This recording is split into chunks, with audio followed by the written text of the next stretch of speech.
Well, outside Lagos State, some leaders and members of the People's Democratic Party are demanding that the Independent National Electoral Commission headquarters declare the party's candidate Ademola Adeleke as winner of the just concluded Osun State governorship election. The PDP leaders who will march to the INEC headquarters in Abuja today described the outcome of the Osun governorship poll as electoral fraud and likened it to corruption. The protesters were led by PDP National Chairman Uche Secondos, the Senate President Dr. Bukola Saraki, and the Speaker of the House of Representatives Yakubu Dogara. There was a face-off, however, between the protesters and the police.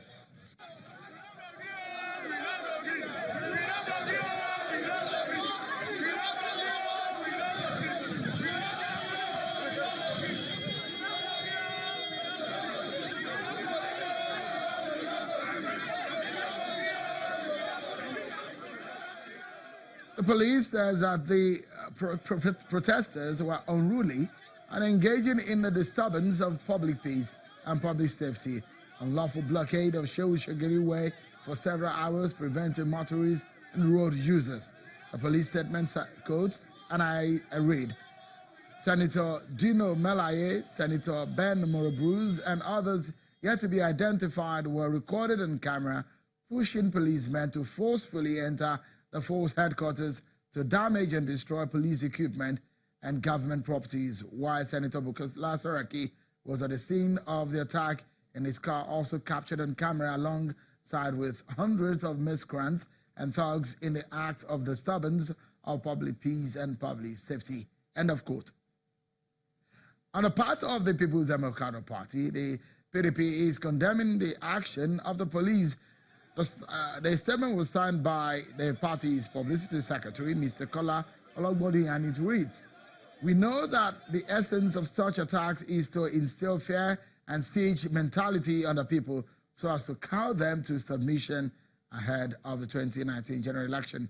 The PDP therefore calls on Nigerians and the international community to rise up in direct condemnation of APC's use of state apparatus of power against law-abiding citizens and groups."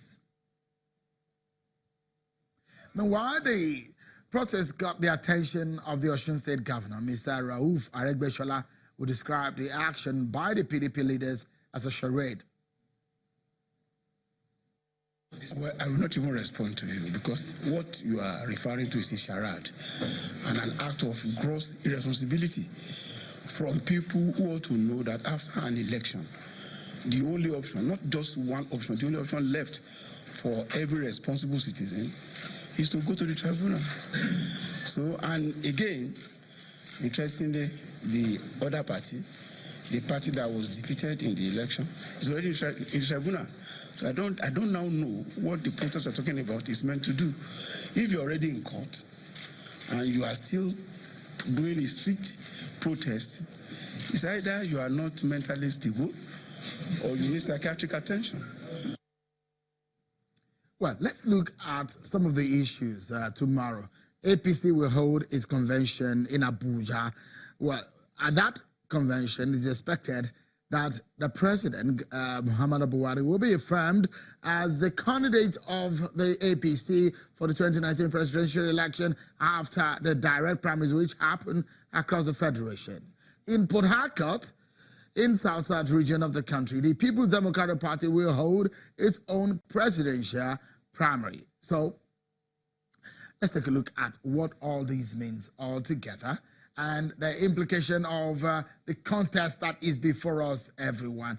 Joining me from Abuja studio is a political analyst and a lawyer, Mr. Rowan Akwanachi. Thank you so much for joining us on the program.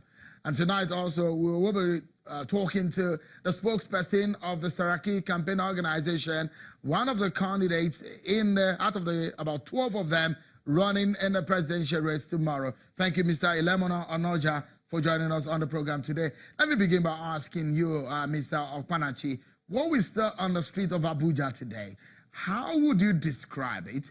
The police have stated his own side. The PDP believes that there's a plan to cow them. What's the assessment of it?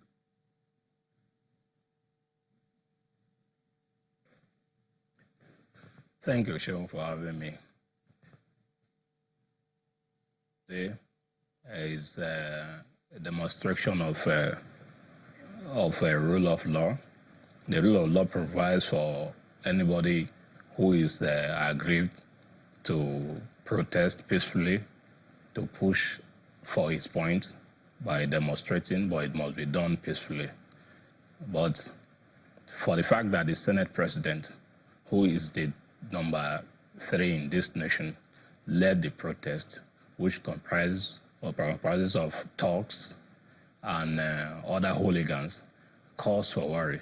That office is too important to be dragged into the mud. The presence of the Senate President is condemnable. The protest could have been done by other members of PDP. They are entitled to do that. But that office of the Senate President is dragged into this kind of obnoxious situation is condemnable. You can see he was there with his car, with Nigerian flag, with the coat of arms.